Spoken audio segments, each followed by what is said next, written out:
Baik Bapak Ibu, baik Bapak Ibu semuanya. Sebelum kita minta ke Pak Sriadi untuk mandu nanti bidang sejarah, kita coba menghangatkan dulu bentar ya Bapak Ibu. Sepakat ya? Eh, jadi minta bantu Bapak Ibu kita apa kan? Boleh buka di belakang. Boleh dibuka di HP-nya masing-masing Bapak Ibu tentang kahot Bapak Ibu. Kita game bentar. Ayo Kahot. Pak Kepser. Hmm. Grup apa, Darwin? Di Oh, Google. Ya di di Google. Google. Di Google. Tulisannya apa? Kahot. Tampak di layar Bapak Ibu tuh kahot. Silakan Oke, Bapak Ibu. kahon. Sebentar, Pak. Ya kita. Nah ambil join masukkan kode itu Bapak Ibu. Kahon. Ka hot. Di bayar kurang yang nak Nah, Baru Mas saya Adi masak. hubungi. Mana kirim? Dia kirim belum? Mana kirim? Iya, ikut suara. Oh, iya.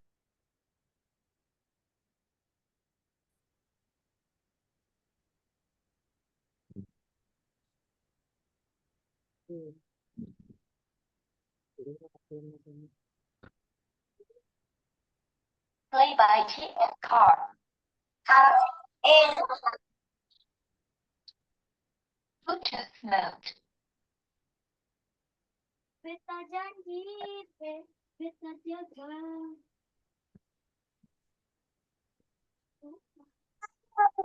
Habis itu apa lagi, Pak? Dah masuk ke hot, Pak? Ya, bentar, nanti kita Bapak Ibu. Coba dulu. Bisa aku. Car. Pak hot quiz game ku kan, Pak? Gimana Bu?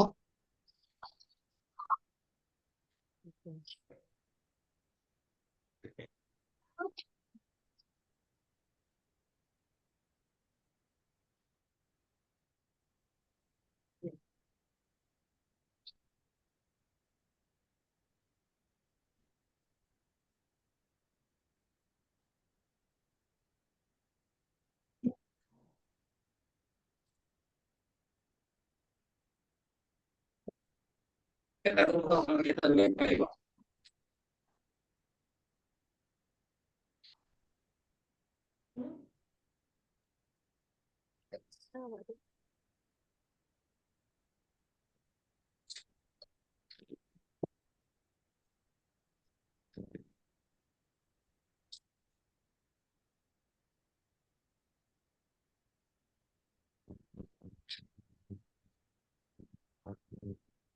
Yang mana dipilih aku, Pak? Lah buka ke hot, Pak. Kita join Bu. Kita kalau join nanti akan ada dia untuk masukkan kode PIN-nya 878 8755. Iya, ya. Masukkan PIN-nya, Pak. Iya, masuk PIN. Suaranya Nah, putus-putus. PIN-nya, Pak. Itu Pak, kode setelah, layar, Bu. setelah diklik ke hotnya, Pak. Lalu apa lagi ditekan, Pak? PIN-nya nggak ada, Pak.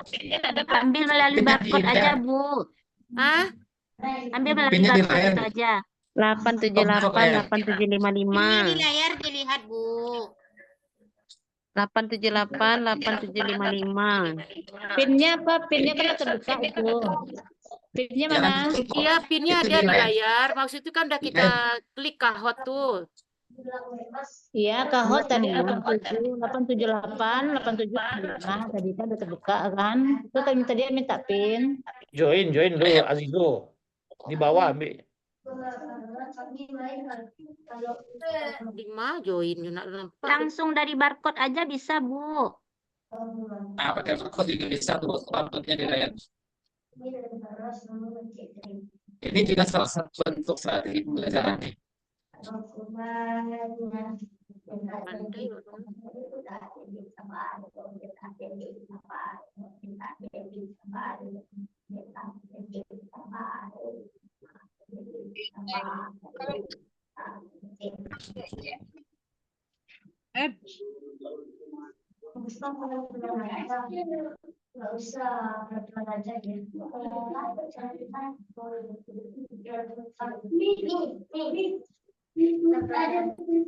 Zoom. Zoom. Nih, bilang saya punya orang lu.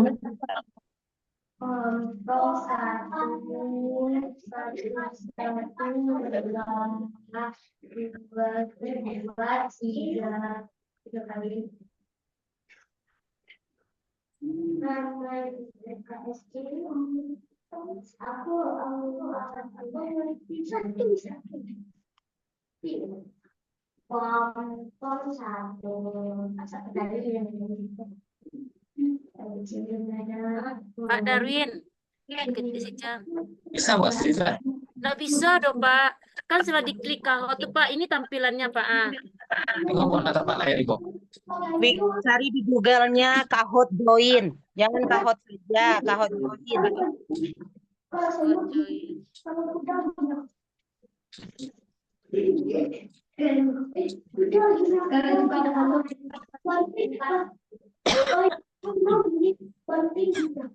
Pak Darwin, mohon izin Pak Darwin, gimana cara masuknya tadi Pak Darwin? Saya tadi keluar. Kahot kok. Aku kahot ya Pak di Google. Lihat aja kahot kok.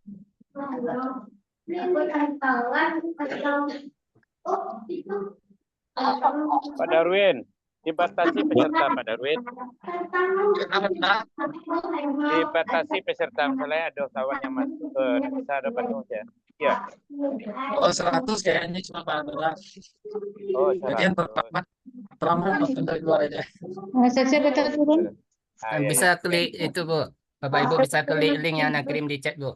Bisa klik link yang nak kirim di chat. Di dalam grup mana Pak Asriyadi? Zoom, Bu. Di chat Zoom Bu. Chat Zoom. Oh, chat Zoom. Kalau udah bisa di pasuan, Bu. Istirahat dulu. Jangan sampai stres Ibu deh nak masuk Kahoot ngok. Jalan mau itu bana Pak, kami itu kepingin masuk loh. Mas Rizal, Mas. jangan diberang juga tuh. Batas 50. Aduh, Aku lihat mau stresnya di mikir mana, masuk waduh. Kahoot kok kan. Batas pemain 50 orang. Oh, itu sama-sama Nggak bisa masuk beraja. Ya kita mulai aja ya Bapak Ibu. Ini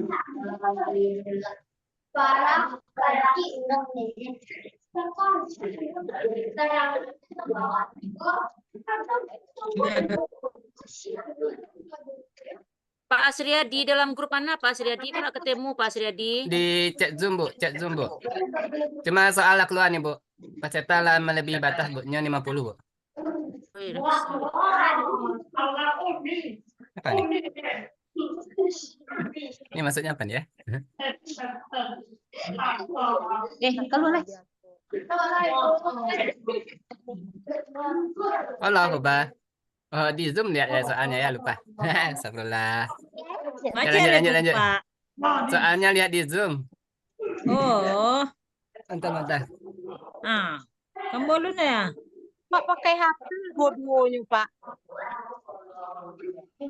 lihat di Zoom layar Bu. Kalau keluar Pak masuk di pada Waktunya cuma 15 orang. Pinnya berapa tadi Pak? Berapa tadi ya Bu? Itu ada di bawah Bu. Bara nomor pin Pak 88 bara tadi Pak. 8788 755. Lo masa di Google udah di HP lo. Kahot. Ada Mam. Kalau nak mempan iku pindah Kahoot IT kok. Sudah menjadi satu benda manusia. Pak Darwin, mohon izin Kahoot IT nih Pak Darwin. Ya Bu, ya Bu. Oke, lanjut.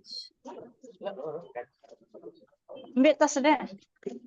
Ulang lagi pinnya Pak Darwin. 8788 755.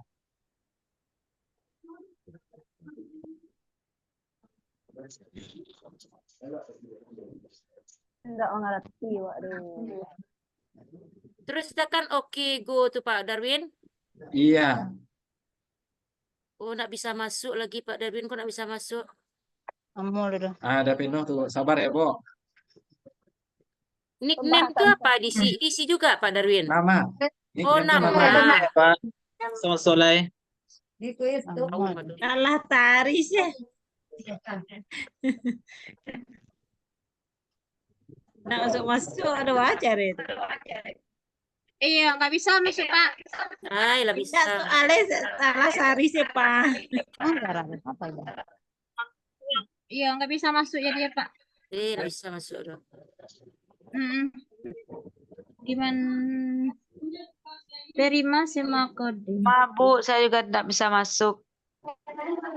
Baca aja, Bu. Baca aja. Nggak bisa masuk gitu. Dibaca saja lah Ibu. Yang awalnya dilakukan.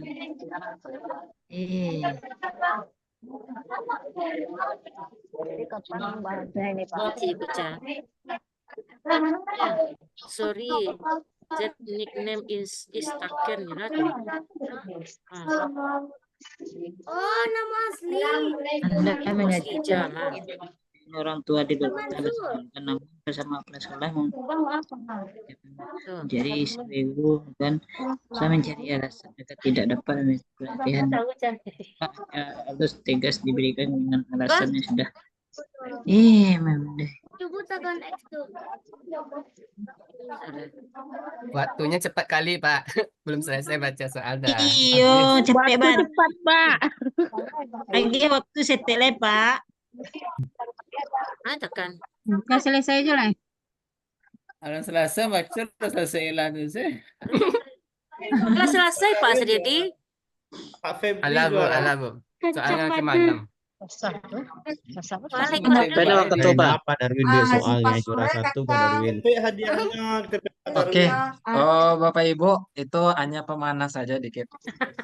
Kita kembalikan kita serahkan corong ke Pak Asriyadi untuk lanjut. Jadi itu mungkin sedikit quiz ya Bapak Ibu. Tadi saya coba ngambil beberapa soal terkait dengan berkaitan dengan juga kisi-kisi gitu. Jadi memang sengaja waktunya 15 detik gitu ya. Itu sebenarnya melatih kecepatan kita membaca.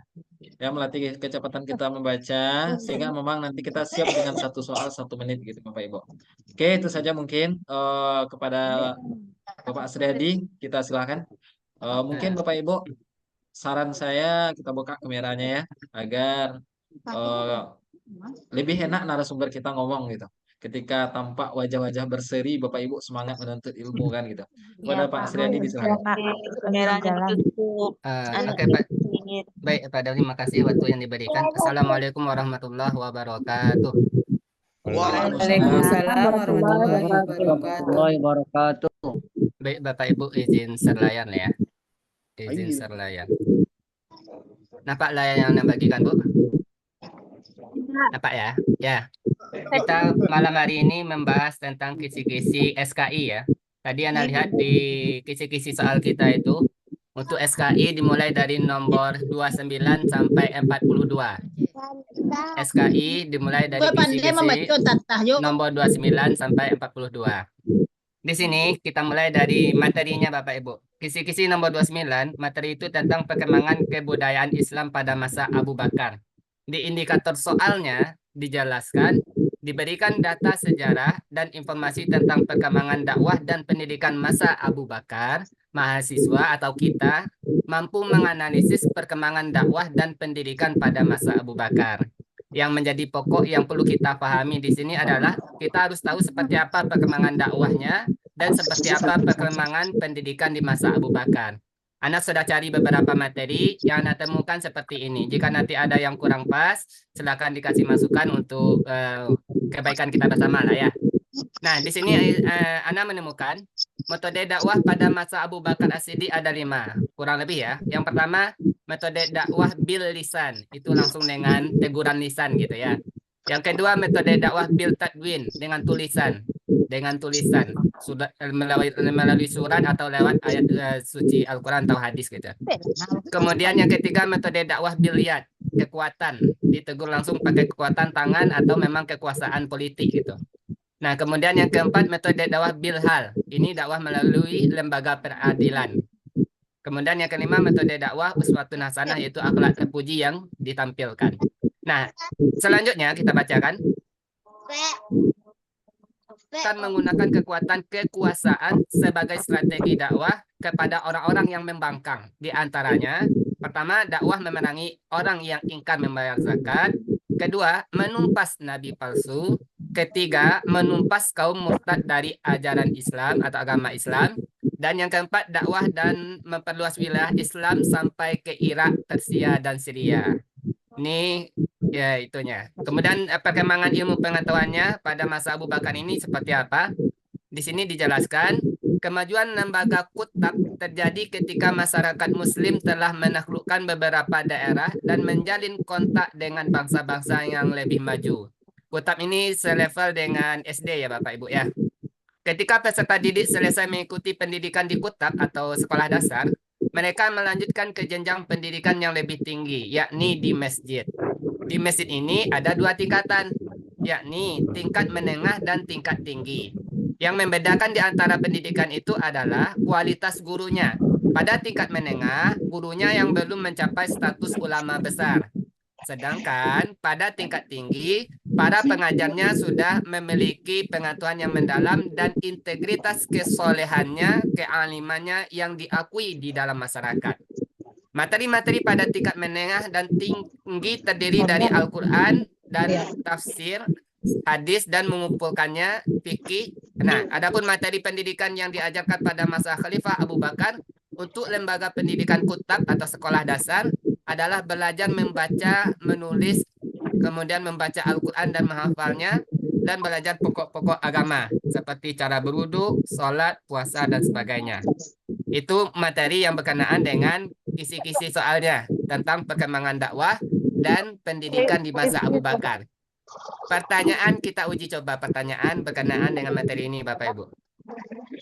Nah, ini Ana besarkan. Usahakan tidak melihat kunci jawaban ya. Kita usahakan melihat sesuai kemampuan kita. Di sini Ana bacakan, nanti silakan Bapak Ibu kasih alasannya mana jawaban yang tepat. Perhatikan pernyataan berikut ini. Oke. Bentar Bapak Ibu. Selanjutnya sebelum Ana meneruskan, bagi Bapak Ibu yang rasanya berada di tempat yang ramai, boleh dinonaktifkan aja suaranya Bapak Ibu. Kepada Bapak Ibu sekali lagi, jika berada di tempat yang ramai, boleh dinonaktifkan aja audionya supaya lebih teman-teman yang lebih fokus mendengarkan. Itu aja usulan ya. Baik, selanjutnya Bapak Ibu. Kita bacakan ya. Ini soalnya Bapak Ibu. Perhatikan pernyataan berikut. Khalifah Abu Bakar menggunakan kekuasaan sebagai strategi dakwahnya kepada orang-orang yang membangkang, diantaranya menumpas nabi palsu, menumpas kaum murtad dari agama Islam, dan dakwah memerangi orang yang ingkar membayar zakat. Dari pernyataan ini, di atas pemahaman Anda tentang metode dakwah Abu Bakar, metode dakwah yang paling dominan digunakan dalam konteks tersebut, dalam konteks ini, yang mana? Bil lisan, bil tadwin, biliat, atau uswatun hasanah. Kekuasaan. Ini ya. Uswatun Ini ya. Menggunakan kekuatan bilhal. Bilhal ya, karena dia menggunakan kekuatan kekuasaannya. Ini alasannya Bapak Ibu. Bilisan lebih fokus pada dakwah secara lisan seperti berpidato atau berdiskusi. Bil tadwin terkait dengan penulisan dan pengumpulan ilmu-ilmu pengetahuan. Biliat mengacu pada penggunaan kekuatan fisik atau kekuasaan. Bilhal dakwah melalui tindakan nyata melalui lembaga peradilan. Uswatun hasanah dakwah melalui keteladanan. Jawaban yang tepat adalah C. Alasannya kenapa di sini? Pernyataan dalam soal secara eksplisit menyebutkan bahwa Abu Bakar menggunakan kekuatan kekuasaan. Ini yang menjadi indikator utamanya untuk menghadapi orang-orang yang membangkang dan seterusnya. Maka di sini lebih tepat adalah yang ini. Kita kasih tanda warna kuning. Nah, itu kunci jawaban Bapak Ibu ya. Oke, kembali ke sini Bapak Ibu. Kira-kira tentang dakwah di masa Abu Bakar yang ini kira-kira ada paham belum? Kalau ada paham, mudah-mudahan nanti bisa jawab soalnya. Udah hafal? Iya. Perlu dihafal sekarang atau nanti cukup dipahami aja? Bisa dikirim apanya, Pak? Pak? Menambahkan boleh, Pak. Bisa Ya, dikirimkan boleh. nanti, Bisa Pak. di-share nanti Pak Asriyadi. Bisa. Nanti kalau ada yang Oke, kurang Pak. boleh ditambahkan Bapak Ibu. Kalau Oke, ada yang oke, kurang Pak. boleh ditambahkan. Silakan. Boleh menambahkan, Pak. Boleh Bu. Silakan, Bu. Bismillahirrahmanirrahim. Izin ya Bapak Ibu ingin menambahkan. Di sini kan ada metode Bilyat ya. Ya, Ada metode Bitadwin gitu. Bitadwin Dengan ya. tulisan. Nah, itu biasanya juga sering keluar gitu, ada Ya. pasal-pasal yang seperti itu. Ini terkait dengan pengumpulan Al-Qur'an. Biasanya soalnya bunyinya ketika Abu Bakar mengumpulkan para Quran dalam bentuk di pelepah kurma itu tuh dakwah apa namanya gitu. Nah, itu jawabannya Iya. adalah dakwah bil tadwin. Hanya Iya. dalam bentuk pengumpulan Al-Qur'an gitu. Itu biasanya keluar juga. Kemudian dengan dakwah Abu Bakar ini juga sering keluarnya tentang Baitul Mal. Juga Baitul ada Mal, soal ya. yang seperti itu. Bakar ya. Nah, kalau Baitul Mal Baitul Mal di Umar bin di ini Khattab. sini ya? Di Abu Bakar, kalau nggak salah di Mojo juga Abu Bakar. Umar bin Khattab. Baitul Mal di Bilhal ya, lembaga Iya. peradilan berarti ya. Baitul Mal di Abu Bakar itu. Bakar, Bu. Itu tambahannya dikit, Pak. Terima kasih. Berarti kalau Baitul Mal berarti masuk di sini Bapak Ibu ya. Iya. Bilhal. Oh. Nah, Kalau masukkan memang- aja ya. Kalau memang ya, nanti tambahkan ini seperti Kalau memerangi orang-orang yang ingin membayar zakat, betul tuh, Pak. Tapi kalau untuk Baitul Mal, itu adalah kompetensinya Bakar. adalah ke Abu Bakar Siddiq. Umar bin Ya. Umar bin Khattab. Baitul Umar bin Mal ini Khattab. sepanjang soal yang pernah saya sedikit, baca Pak. ini salah satu termasuk kemajuan di zaman Abu Bakar. Itu soalnya nanti. Oh. Iya. Oke, Kemarin kita Yang tambahkan Mas di sini. Madinah pernah baca Kemajuan di Pak, bidang Pak. ekonomi, Pak pertama Sriadi. sekali itu Boleh, boleh. Baitul Mal itu di Iya. Abu Bakar. Kita tambahkan sini aja. Baitul Mal itu termasuk kemajuan di bidang ekonomi pada zaman Abu Bakar. Termasuk Ya betul kemajuan Pak, di modul boleh, juga boleh. ditemukan di Bilhal itu Nanti tolong bantu share ya, Pak ya. Iya, insya Allah Pak. Betul, termasuk Ah. kemajuan di bidang ekonomi di zaman Abu Bakar. Boleh, nanti kita share. dengan Menteri Keuangannya Abu Ubaidillah Al-Jarrah. Boleh. Tapi menterinya masuk ke dalam itu enggak? Soalnya di sini kan nggak dijelaskan menterinya ya. Ini yang diceritakan perkembangannya. Perlu kita catat menterinya juga. Terserah Bapak. Kita fokus ke sini aja Bapak Ibu. Kalau Ya, oke, dipanjang-panjang Pak. nanti Oke, Pak. nggak jadi. Tambah nanti pusing pula kita Iya. bacanya, Pak. Ini kita tambah boleh. Kita kasih dihitamkan. Baik, untuk yang 29 aman Bapak Ibu, paham ya? Untuk Dengan- pendidikannya ya seperti ini tadi ya, yang anak temui ini tentang lembaganya Kutab di awal dengan sekolah dasar, nanti menengah dan seterusnya. Mudah-mudahan kita paham lah. Walaupun tidak hafal dengan kalimat per kalimat, minimal kita paham. Kita lanjut soal kisi-kisi nomor 30 Bapak Ibu. Ya. Di sini materinya berkenaan dengan perkembangan kebudayaan Islam pada masa Umar bin Khattab. Di indikator soalnya diberikan data dan informasi sejarah tentang perkembangan dakwah dan perluasan wilayah Islam pada masa Umar bin Khattab. Mahasiswa dapat menganalisis perkembangan dakwah dan perluasan wilayah pada masa Umar bin Khattab. Berarti yang jadi patokan di sini adalah dua, dakwah dan wilayah. Dakwah dan wilayah. Yang Anda temukan seperti ini, yang secara ringkasnya ya. Nanti kalau ada tambahan silahkan ditambahkan.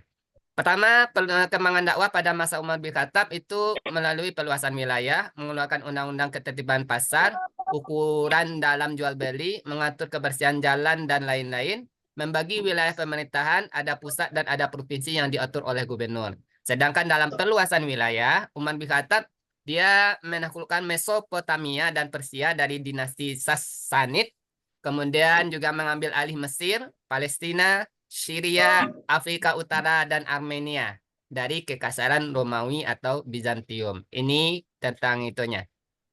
Perluasan wilayahnya, ini perkembangan dakwahnya. Kalau ada yang kurang, boleh Bapak Ibu nanti sampaikan ya. Untuk contoh soalnya seperti ini kira-kira. Apa nanti jawabannya Bapak Ibu ya? Kita bacakan ya. Perhatikan pernyataan berikut. Umar bin Khattab melakukan perluasan wilayah Islam ke Mesopotamia, Persia, Mesir, Palestina, Syria, Afrika Utara, dan Armenia. Selain itu, ia juga mengeluarkan undang-undang ketertiban pasar, ukuran dalam jual beli, dan mengatur kebersihan jalan. Dari pernyataan di atas, dapat disimpulkan bahwa perluasan wilayah Islam pada masa Umar bin Khattab tidak hanya bertujuan untuk apa? A. Menyebarkan agama Islam. B. Mengontrol jalur perdagangan secara strategis.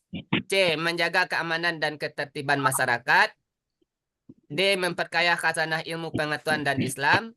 Dan E. Menyatukan berbagai suku bangsa di bawah satu kepemimpinan. Kita lagi di sini yang dijadikan adalah dapat disimpulkan bahwa perluasan wilayah Islam pada Umar bin Khattab tidak hanya ini tujuannya ditanya.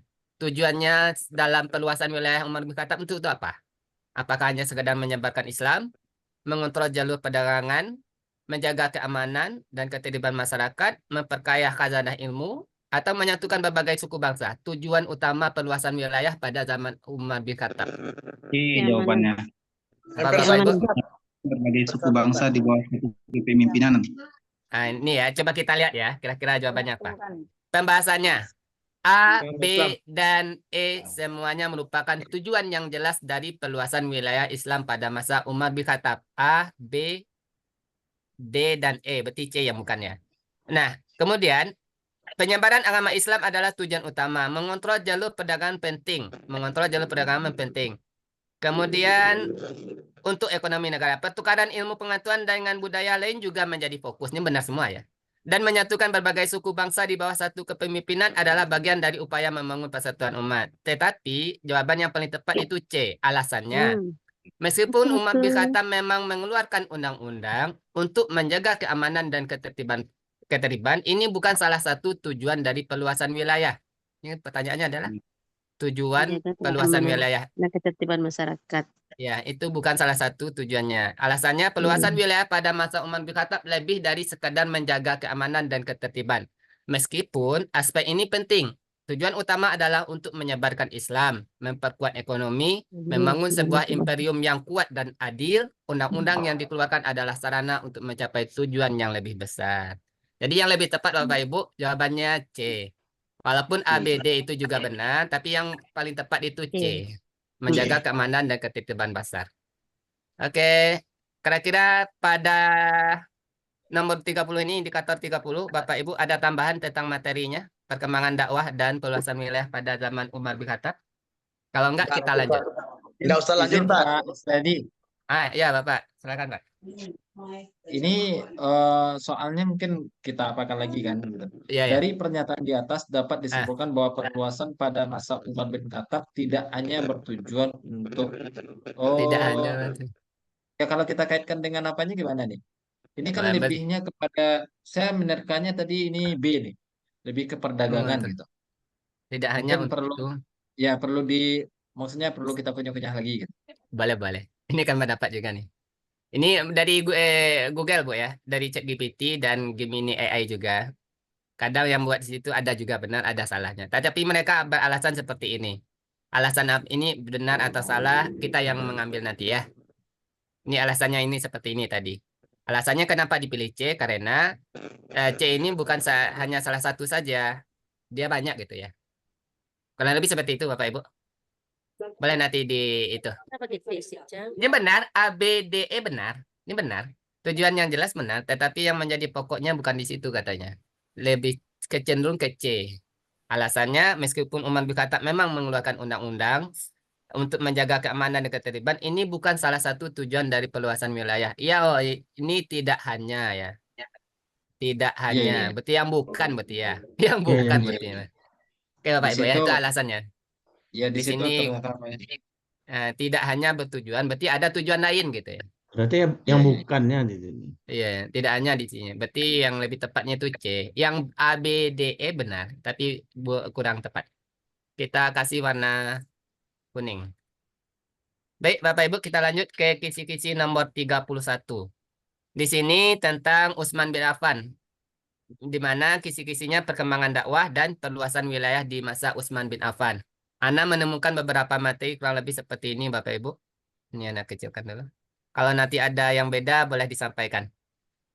Di masa Utsman bin Affan dilakukan beberapa dakwah. Salah satunya adalah standarisasi Al-Quran. Khalifah Utsman bin Affan memutuskan untuk melakukan penyeragaman cara baca Al-Quran. Ini dilakukan penyeragaman ya Bapak Ibu ya. Kalau nanti ada soal. Rasanya Anda pernah baca soal berkenaan yang ini lah. Di TO. Nah, nanti berarti jawabannya adalah Utsman bin Affan ya.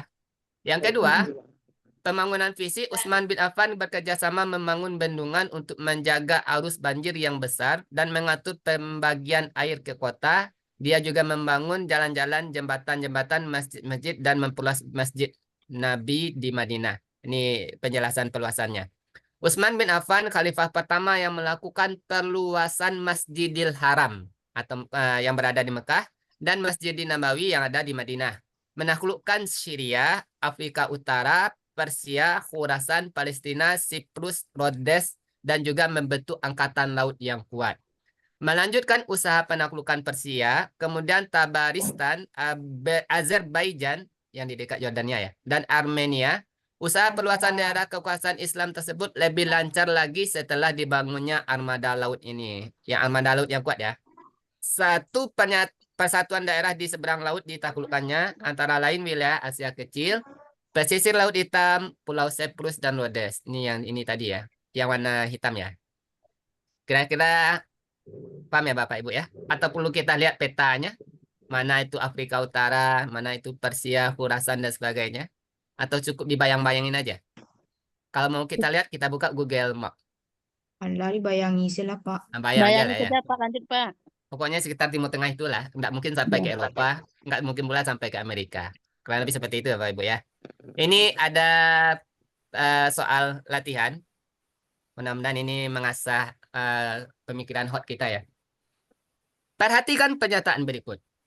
Utsman bin Affan berjasa membangun bendungan untuk menjaga arus banjir yang besar dan mengatur pembagian air di kota-kota. Dia juga membangun jalan-jalan, jembatan, masjid, dan memperluas Masjid Nabi di Madinah. Selain itu, Utsman juga melakukan standarisasi Al-Quran. Dari pernyataan di atas, dapat disimpulkan bahwa salah satu tujuan utama pembangunan fisik yang dilakukan oleh Utsman bin Affan adalah untuk titik-titik. Tujuan utama pembangunan fisiknya untuk apa? A. Memperkuat militer Islam. B. Memperkuat wilayah kekuasaan Islam. C. Meningkatkan kesejahteraan masyarakat Muslim. D. Memudahkan penyebaran Islam. Dan E. Menyatukan berbagai suku bangsa di bawah satu kepemimpinan. Tujuan utama pembangunan fisik. Lagi, salah satu tujuan utama pembangunan fisik. Apa kira-kira? C. B. Kesejahteraan. Di sini ada juga. Yang tidak ada sini C dan D. Kesejahteraan ya. Coba kita lihat jawabannya apa. Di pembahasan soalnya, A, B, dan E meskipun membangun fisik dapat mendukung tujuan ini, namun bukan merupakan tujuan utama dari pembangunan yang dilakukan oleh Utsman bin Affan. Fisik bukan yang utama. Pilihan D, meskipun membangun masjid standarisasi Al-Quran terkait dengan penyebaran agama Islam, namun pembangunan infrastruktur seperti bendungan jalan dan jembatan lebih fokus pada aspek kesejahteraan masyarakat saja. Jadi jawaban yang paling tepat adalah C, meningkatkan kesejahteraan masyarakat. Itu umum ya. Semuanya dibangun berarti. Pembangunan infrastruktur seperti bendungan, jalan, dan jembatan secara langsung berdampak pada peningkatan kualitas hidup masyarakat. Dengan adanya fasilitas-fasilitas tersebut, masyarakat dapat mengakses air bersih, melakukan aktivitas ekonomi dengan lebih mudah dan mempermudah perjalanan. Selain itu, membangun masjid juga berfungsi sebagai pusat kegiatan sosial keagamaan bagi masyarakat. Sekali lagi Bapak Ibu, kira-kira materi tentang Utsman bin Affan ada tambahan atau masukan? Kalau enggak, kita lanjut ke kisi-kisi 32. Aman? Kalau lebih ya Pak? Aman. Kalau aman, kita lanjut ya. Materi ke-32 ini ada yang keluar kemarin nih dalam TO ya. Kita bacakan, mudah-mudahan nanti kita paham. Kalau bisa dihafal langsung. Kalau tidak, minimalnya paham aja lah dulu ya. Di sini pada masa dinasti Umayyah. Yang ditanya di indikator soal adalah bentuk departemen dinasti Umayyah. Departemennya, lembaga-lembaganya. Anda temukan di beberapa materi sumber seperti ini. Bentuk departemen pada pemerintahan dinasti Umayyah di Damaskus itu, atau di Syria sekarang ya. Damaskus, Syria atau Irak, Bu? Bapak Ibu? Damaskus. Irak ya? Irak. Ya, oke. Lanjut. Damaskus Suriah, Pak. Suriah atau Irak? Suriah ya. Suriah. Soalnya Suriah kalau ya, Irak itu Baghdad. Oh, Irak Baghdad ya. Baik, kembali ya sini ya. Bentuk departemennya ada dua secara umum. An-Nidam Al-Idari, organisasi tata usaha, dan An-Nidam Al-Mali, mal itu keuangan. Organisasi keuangan atau ekonomi. Ini dua secara umum. Tetapi di dalam soal-soal yang pernah kita kerjakan TO itu bagian dari ini, rinciannya ini. Kita bacakan mudah-mudahan nanti kita paham. Ad-Dawawin itu mengurus tata usaha pemerintahan. Apakah surat menyurat dan sebagainya ya. Al-Imarah ala Al-Buldan, Bani Umayyah membagi daerah Mamlaka Islamiyah menjadi 5 wilayah besar. Setiap wilayah besar diangkat seorang Amirul Umaro atau gubernur. Yang di bawah kekuasaannya terdapat beberapa orang amir atau gubernur yang mengepalai satu wilayah. Kemudian yang ketiga, Barid atau organisasi pos dalam tata usaha pemerintahan. Surtah itu organisasi kepolisian. Yang surtah kepolisian, Barid itu pos, Al-Imarah itu gubernur, Ad-Dawawin itu pengurus tata usaha surat menyurat di pemerintahan ya. Kemudian di bagian An-Nidam Al-Mali atau keuangan atau ekonomi ada 4 macam juga. Al-Daraib yaitu suatu kewajiban yang harus dibayar oleh warga negara. Ini seperti pajak Bapak Ibu ya. Suatu kewajiban yang harus dibayar oleh warga negara berarti seperti pajak. Kemudian Masyarif Baitul Mal yang itu pengeluaran keuangan pada masa Daulah Umayyah. Baitul Malnya. Kemudian An-Nidamul Harbi, organisasi pertahanan atau tentaranya. An-Nidamul Harbi pertahanan. Tentara kebanyakan dengan paksa nih. Damaskus dinasti Umayyah tentaranya dipaksa atau setengah paksa yang dinamakan Nidamul Tajnidil Ijbari. Sekali lagi dinasti Umayyah itu tentaranya dipaksa atau kewajiban wajib militer. Ini ada dalam soal kalau tidak salah. Kemudian An-Nidam Al-Qadai, kekuasaan pengadilan. Ini yang keluar kemarin, tidak salah. Di dalam soal TO kemarin ini yang keluar. Kekuasaan pengadilan di zaman dinasti Umayyah itu adalah bernama An-Nidam Al-Qadai. TO 5 kemarin keluar juga rasanya. Izin menambahkan, Pak. Boleh, silakan Bapak Ibu. Kalau ada kurang boleh ditambahkan. Oke, di dalam modul itu ditemukan An-Nidam Al-Qadai itu adalah lembaga atau organisasi kekuasaan pengadilannya saja. Oh, bukan Tapi kehakiman. di dalam ya kekuasaan pengadilan ya kehakiman. Nah, tapi di dalamnya itu ada kodi yaitu hakim dan juga ada mahkamah tertinggi yang namanya An-Nadhar fi Madalim. MA-nya. Ya, jadi yang soal Mahkamah kemarin Agung. itu yang ditanyakan adalah mahkamah pengadilan tertingginya apa namanya. Jadi Oh, namanya adalah An-Nadhar An-Nadhar fi Madalim. Al-Masalim itu ya. Ya. Ya, Mazalim tuh dia. Berarti yang kodi kemarin, bukan kodai. Kalau Kod- pengadilan, Kodi itu hakimnya, Pak. ya kodinya hakimnya. Yang MA-nya, Mahkamah Agungnya, An-Nadhar fi Madalim. Nadhar. Nadom fi Nadhar. An-Nadhar. Nadar. R, Pak. Nadar Fil fil Mazalim. mazalim. Mazalim. DZ. DZ mazalim. Nah, itu baru mahkamah tertinggi atau pengadilan tertingginya. Itu jawabannya kemarin sebenarnya. Atau Mahkamah Agungnya lah gitu ya. Ya, mahkamah Bisa agung. lah An-Najm Al-Qadai kan? Kalau Al-Qadai itu di modul hanya seperti organisasi yang dibagi-bagi nih, Pak. An-Nadhar Al-Idari, An-Nadhar Al-Mali gitu kan. An-Nidat apa nih? Nidamul. Yang nomor 3 itu masih pembagiannya itu Pak kalau dalam modul. Bukan bagian dari An-Nidam Nih. Al-Mali. Oh, berarti ini nomor 3 dan berarti. nomor 4 ini terpisah dia nih. Oh, berarti nomor 3 ini masuk ke C. bagian C berti ya? C, yang nomor 4 itu D. Gitu, terima kasih. Terima kasih, Bu. Ini kan bertambah juga ilmu kita kan. Luar Ini kita. biasa. Oke, ini Anda pisahkan ya. Kalau nanti memang berbeda, kita pisahkannya. Berarti ada 4 Bapak Ibu. An-Nidam Al-Idari, organisasi tata usaha. An-Nidam Al-Mali itu tentang keuangan. An-Nidamul Harbi itu organisasi pertahanan. An-Nidam Al-Qadai tentang pengadilan. Berarti ini ya. Nah, dan di dalam ini ada berbagai macam kodi, Mahkamah Agung, dan seterusnya. Nanti bisa kita baca. Baik, untuk soalnya perlu kita baca. Sebagai contoh. Kita baca ya. Baik. Sangat perlu baca soal. Perhatikan pernyataan berikut. Bani Umayyah membagi daerah Mamlakah Islamiyah menjadi 5 wilayah besar. Setiap wilayah besar diangkat seorang amirul, umara atau gubernur. Yang di bawah kekuasaannya terdapat beberapa orang amir atau gubernur yang mengepalai satu wilayah. Berdasarkan pernyataan di atas dan pemahaman Anda tentang struktur pemerintahan dinasti Umayyah, pembagian wilayah tersebut tujuannya untuk apa? A. Memudahkan penguasaan terhadap wilayah yang luas.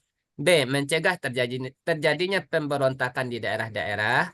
C. Mempercepat proses islamisasi di wilayah taklukan. D. Meningkatkan efisiensi dalam pengumpulan pajak. E. Memperkuat sentralisasi kekuatan di tangan khalifah. Yang mana Bapak Ibu? Ini benar semuanya, ada. Tapi yang paling benar adalah ya E, Bapak Ibu ya. Yang paling benar. Yang tidak nampak kunci jawabannya E ya. Baik, kita baca aja alasannya. A, B, C, dan D semuanya memang benar tujuan dari ini, dari kegiatan ini. Tapi yang memungkinkan dari pembagian wilayah, namun belum tentu merupakan tujuan utama. Yang menjadi tujuan utamanya adalah yang E. Pembagian wilayah justru dapat memunculkan potensi desentralisasi kekuasaan. Karena setiap wilayah memiliki gubernur yang bertanggung jawab atas wilayahnya. Malah A. Jawaban yang paling tepat adalah A. Memudahkan penguasaan terhadap wilayah yang luas. Berarti A, Bapak Ibu. Yang lebih tepatnya. Memudahkan pengawasan terhadap wilayah yang luas. Alasannya ini. Dengan membagi wilayah menjadi bagian-bagian kecil atau kelompok itu ya. Atau wilayah provinsi, ada kabupaten, kota, dan seterusnya. Menunjukkan gubernur untuk masing-masing wilayah. Maka khalifah dapat lebih mudah mengawasi seluruh wilayah kekuasaannya. Sistem ini juga memungkinkan penanganan masalah-masalah lokal secara lebih efektif dan efisien. Seperti ada wali kota, gubernur, sampai ke pusat sekarang ya. Perwakilan pemerintah pusat. Ya, kurang lebih seperti itu Bapak Ibu ya. Nanti ada laporan dari gubernur langsung ke pusat kan. Kurang lebih seperti itulah. Oke Bapak Ibu, tentang yang materi ini kira-kira paham? Ada yang masih ragu? Ini perlu dihafal atau gimana nih Bapak Ibu? Atau minimal dipahami aja dulu? Kalau bisa dihafal lebih bagus ya. Pahami aja dulu. Ya, nanti insya Allah di-share juga. Oke ya, Bapak Ibu ini ya. Kita lanjut. Dua hari lagi, Pak. Dipahami lagi Bapak Ibu. An-Nidam Al-Idari. Izin Pak Asriadi, ingin memperkuat aja sedikit. Ya, boleh Pak, silakan Pak. Yang masalah D ini, An-Nidam Al-Mali ini sering keluar nih. Mali tentang saya yang saya ingat bentuk soalnya, An-Nidam Al-Qadha ini jawaban dari ini sebuah pengadilan yang dilakukan di zaman Umayyah untuk khusus hakim sekali seminggu. Wah, ini soalnya nih. Wah, ini yang koda hakim ini diadili yang bermasalah sekali seminggu di sebuah tempat di masjid. Ini namanya ini An-Nidam Al-Qadha ini. Ini soalnya nih. Pengadilan untuk hakim ya. Nah, sekali seminggu di hakim tuh diadili gitu. Nah, jawabannya nama pengadilannya ini An-Nidam Al-Qadha. Berarti pengadilan untuk hakim nih. Ya. Ini istilahnya kalau sekarang tuh hakim-hakim yang bermasalah tuh diadili gitu. Pengadilan untuk hakim. Yang dilakukan sekali seminggu di zaman Umayyah. Itu soalnya itu. Sekali seminggu. Ada menjaga integritas hakim. Ya, bukan pengadilan umum pada umumnya ya. Enggak, ini untuk khusus hakim. Ini khusus hakim. Oke. Oke, makasih banyak Pak tambahnya Pak. Oke, Bapak Ibu. Kalau kita lanjut ke kisi-kisi ke-33. Kita sampai 42 kalau SKI. Lanjut ya. Ada 10 kisi-kisi lagi. Di sini Bapak Ibu, soal atau kisi-kisi ke-33 itu berkenaan dengan perkembangan ilmu pengetahuan pada masa dinasti Umayyah di Andalusia. Andalusia itu Spanyol. Nah, ini beberapa ilmu materi yang Anda temukan. Kalau nanti kurang boleh ditambahkan. Perkembangan ilmu pengetahuan pada masa Bani Umayyah di Andalusia atau Spanyol, kurang lebih ada beberapa macam bidang ilmu ya. Di bagian ilmu filsafat, ini keluar kemarin ya. Anda salah pilih, karena belum baca. Bagian ilmu filsafat, tokoh utama pertama dalam sejarah filsafat Arab Spanyol adalah Abu Bakar Muhammad Ibnu Sayyid, yang lebih dikenal dengan Ibnu Bajjah. Ini nama samarannya Ibnu Bajjah. Abu Bakar bin Tufail dan Ibnu Rusdi. Ada 3 tokoh filsafat di zaman Umayyah. Bani Umayyah, Ibnu Bajjah, Abu Bakar bin Tufail, dan Ibnu Rusdi. Kemudian ilmu kedokteran ada Ibnu Rusdi juga dan Ibnu Jul ya. Di samping sebagai dokter, dia juga sebagai filosof. Kemudian ada juga Abu Qasim Al-Zahrawi, yang namanya dilatinkan sebagai seperti ini bahasa Inggris ya. Adalah figur seorang ahli bedah yang besar. Dia dikenal sebagai perintis ilmu pengenalan penyakit diagnostik, cara penyembuhan dan pembedahan. Dia juga seorang dokter gigi. Ini Abu Qasim Al-Zahrawi, seorang dokter gigi, ilmu bedah dan ilmu penyembuhan penyakit dalam lah kurang lebih ya. Kemudian ada Ibnu Khatib dan Ibnu Khotimah. Keduanya ahli dalam penyakit kolera dan penyakit mata. Ini dalam bidang kedokteran. Ibnu Qasim, Ibnu Rusdi, Ibnu Jurjul, Ibnu Khatib, dan Ibnu Khotimah. Masing-masing punya bidang spesialis masing-masing. Kemudian di bidang astronomi ada Abu Ma'syar. Mempunyai kepercayaan tentang adanya pengaruh bintang dalam pokok-pokok kehidupan manusia tentang lahir maupun matinya. Ilmu bintang. Kemudian atau kita itu aja lah. Kalau tentang bintang ya. Kita kasih warna lah. Berikutnya Al-Majriti juga salah seorang ahli astronomi. Di samping ahli hitung, kedokteran, dan kimia. Ini banyak nih. Astronomi, ahli hitung, dan kedokteran dan kimia. Ada 4 bidang ilmunya. Al-Zarkali adalah seorang ahli astronomi dan juga ahli nujum, perbintangan, yang terkenal pada masanya. Dia juga mengungkapkan perkiraan gerak matahari dengan melihat posisi bintang-bintang. Ini Al-Zarkali. Kemudian Ibrahim bin Yahya Al-Naqqas. Terkenal dalam ilmu astronomi, ia dapat menentukan waktu terjadinya gerhana matahari dan menentukan berapa lamanya. Ia juga berhasil membuat teropong modern yang dapat menentukan jarak antara tata surya dan bintang-bintang di planet. Kemudian di bidang matematika, dalam bidang matematika yang berkembang adalah ilmu perhitungan. Ini aljabar ya Bapak Ibu? Siapa nama ahlinya Bapak Ibu? Aljabar kah? Anda tidak ketemu nih. Ada yang menemukan? Al-Khawarizmi. Oh. Al-Khawarizmi. Yang di Andalusia. Apa ya, Al-Khawarizmi apa? Miss, seperti ini Bu. Ahli matematika. Al-Khawariz pakai Z. Jabar ya. Ya. Kalau aljabar bukan? Aljabar tuh Iya, sama perhitungan. aja tuh. Sama ya? Aljabar berhitung kan? Iya, aljabar itu. Sama itu. Sama ya? Sama. Ini tokohnya ya? Ini tokohnya ya? Atau ilmuannya adalah? Nah, ini ilmuannya ya. Ini kita hilangkan. Aljabar versi Arab. Bahasa Arab. Oke. Ini ya Al-Khawarizmi. Ini ada yang keluar rasanya.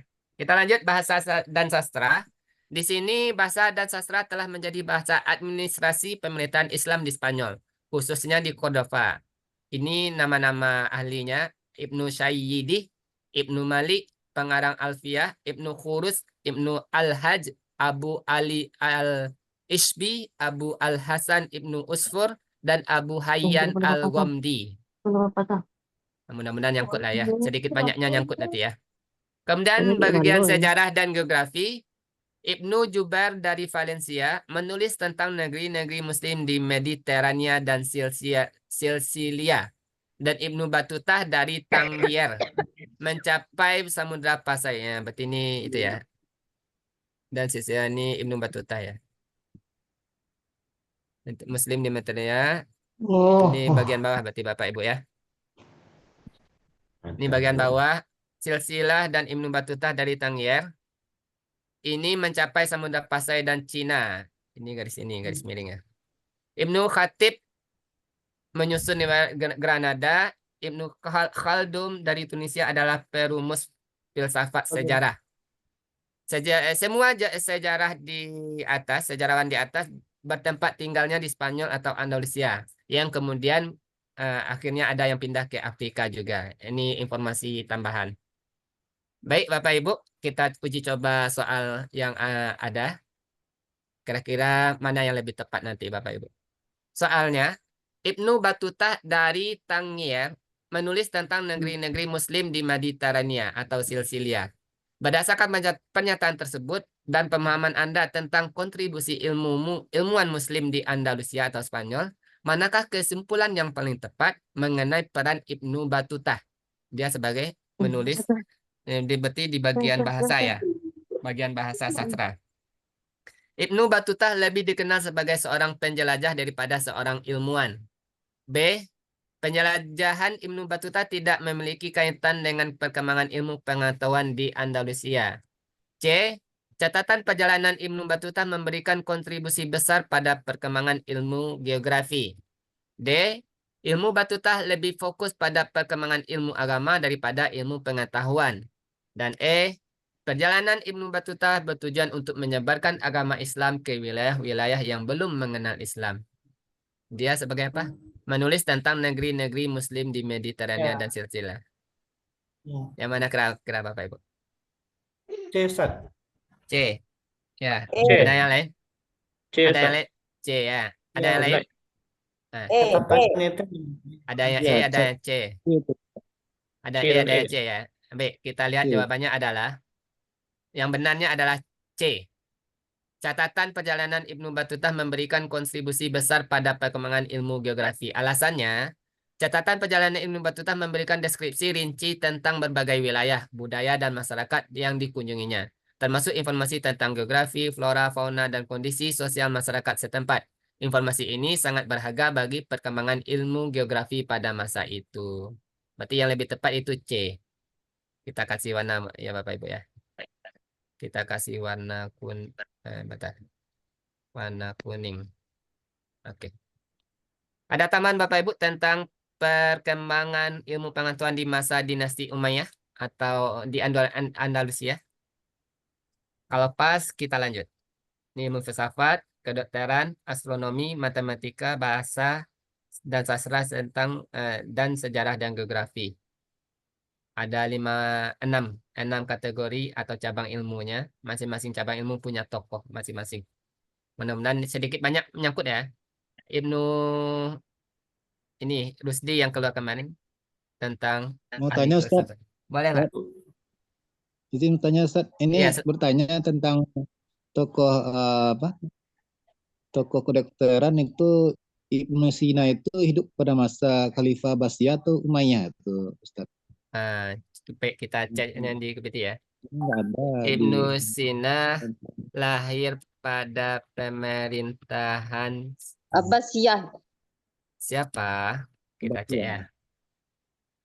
Ibnu Sina atau Avicenna dekat Bukhara yang pada itu merupakan bagian di Khalifahan Samanid. Jadi ia lahir pada pemerintahan dinasti Samanid.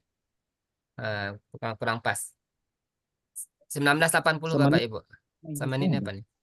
Atau kita cari ini dengan kata yang lain. Ibnu Sina lahir pada pemerintahan Abbasiyah tadi Bapak Ibu. Abbasiyah atau apa tadi? Satu lagi Umayyah. Jawaban yang tepat adalah lahir sebenarnya merupakan masa pemerintahan dinasti Samanid, bukan Abbasiyah atau Umayyah, bukan Bapak Ibu. Namun ia hidup di era yang dipengaruhi oleh tradisi ilmiah dari kedua dinasti tersebut. Dia hidup dan dipengaruhi oleh tradisi ilmiah dari kedua dinasti tersebut. Dia dipengaruhi ini, tapi dia bukan lahir di zaman ini. Dia lahir di dinasti Samanid. Dinasti ini belum terkenal sih. Bukan lahirnya, Pak. Bukan lahirnya, tapi dia di tentang kedokterannya itu pada masa Abbasiyah. Oh gitu. Sebentar. Ibnu Sina di bidang kedokteran. Ya di zaman Khalifah Harun al-Rasyid. Ini panjang ceritanya. Berarti Harun al-Rasyid Bapak ya? Ya. Daulah Abbasiyah. Coba kita ketiklah. Di Daulah Abbasiyah. Apakah ada informasinya? Hidup dan berkarya pada masa Daulah Abbasiyahnya. Meskipun ia melahir di bawah pemerintahan dinasti Samanid, dia hidup itu di masa Daulah Abbasiyah. Ya, Abbasiyah ya. Ia menjalin hubungan dengan beberapa penguasa tokoh dan seterusnya. 370 Masehi. Ya. Kurang lebih seperti itu. 370 Hijriah. Dia di Baghdad juga nih. Oke Bapak Ibu ya, di Daulah Abbasiyah dia lahirnya. Kita lanjut ke materi kita. Yang ini udah tadi ya. Nomor 34 lagi. 34 materi kita berkenaan dengan faktor penyebab kemunduran dari Abbasiyah. Faktornya ada internal, ada eksternal. internal dari dalam kerajaannya, eksternal di luar kerajaannya. Di dalam kerajaannya, ini hilangkan adanya persaingan tidak sehat di antara beberapa bangsa yang terhimpun di daulah tersebut. Terutama ada bangsa Arab, Persia, dan Turki. Ini ada persaingan antar bangsa. Kemudian yang kedua, terjadinya perselisihan pendapat di antara kelompok pemikiran agama yang ada, yang berkembang menjadi pertumpahan darah. Perselisihan pendapat. Yang pertama, persaingan antar bangsa. Yang kedua, perselisihan pendapat di antara kelompok agamanya, pemuka agamanya. Kemudian yang ketiga, munculnya dinasti-dinasti kecil sebagai akibat perpecahan sosial yang berkepanjangan. Dan yang terakhir, akhirnya terjadi kemerosotan tingkat perekonomian sebagai akibat dari bentrok politik yang di sini tadi. Nah, faktor eksternalnya yaitu melalui perang salib dan adanya serangan dari bangsa Mongol. Dari faktor eksternalnya ini, dari internalnya ini. Kita coba lihat soal. Perhatikan pernyataan berikut. Ya, terjadinya perselisihan pendapat di antara kelompok pemikiran agama yang ada, yang berkembang menjadi pertumpahan darah. Berdasarkan pernyataan di atas dan pemahaman Anda tentang faktor penyebab kemunduran dinasti Abbasiyah, manakah kesimpulan yang paling tepat mengenai dampak di perselisihan tersebut? Yang A, perselisihan tersebut hanya berdampak pada aspek keagamaan dan tidak mempengaruhi stabilitas politik. Tentang perselisihan ya. Yang B, perselisihan tersebut memperlemah kekuatan militer dinasti Abbasiyah. Yang C, perselisihan tersebut menyebabkan terjadinya perpecahan sosial dan melemahnya persatuan umat Islam. Yang D, perselisihan tersebut menjadi penyebab utama runtuhnya dinasti Abbasiyah. Bukan saya. Yang E, perselisihan tersebut tidak memiliki dampak signifikan terhadap keberlangsungan dinasti Abbasiyah. Ini ada salah nih. Kira-kira yang mana Bapak Ibu? Yang C, perselisihan tersebut menyebabkan terjadinya perpecahan sosial dan melemahkan persatuan umat. Ini tentang C kayaknya Ustaz. D. C kayaknya. Ada yang C D, ya. ada yang C ya. Coba kita lihat pembahasan soalnya. D. Langsung ke isinya aja ya. Ini terlalu panjang. Alasannya jawabannya adalah C. Perselisihan tersebut menyebabkan terjadinya perpecahan sosial dan melemahkan persatuan umat. Sedangkan A, B, D, dan E itu ada alasannya kenapa salah. Kalau A, perselisihan keagamaan seringkali berdampak pada aspek politik dan sosial. Sedangkan B, tidak langsung. Perselisihan dapat melemahkan secara tidak langsung, namun bukan dampak secara langsung. Yang D, yang C yang benar. Yang D terlalu menyederhanakan. Perselisihan keagamaan hanyalah salah satu faktor, bukan satu-satunya penyebab runtuhnya dinasti Abbasiyah. Yang E, salah perselisihan keagamaan yang berkepanjangan pasti memiliki dampak negatif terhadap stabilitas dan kekuatan sebuah dinasti. Oke, Bapak Ibu, yang lebih tepat adalah C ya.